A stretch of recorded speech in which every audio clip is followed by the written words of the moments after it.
ఎవరికైనా ఏదైనా శుభం కలిగితే ఆ శుభానికి కారణం ఎవరు అంటే శంకరుడే. నేను చెప్పట్లేదు ఈ మాట, శాస్త్రములు చెప్పే.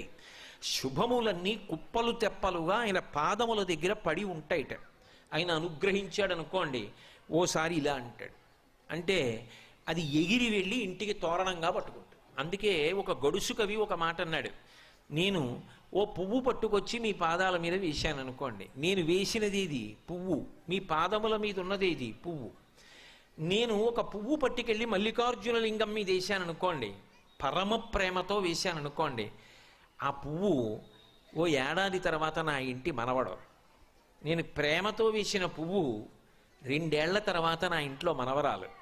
నేను ప్రేమతో వేసిన పువ్వు నేను కట్టుకునే ఒక ఇల్లు. నేను వేసిన పువ్వు నాలో కలిగేటటువంటి భక్తి. నేను వేసిన పువ్వు ఏ వయస్సులో నాకు రావాలో ఆ వయసులో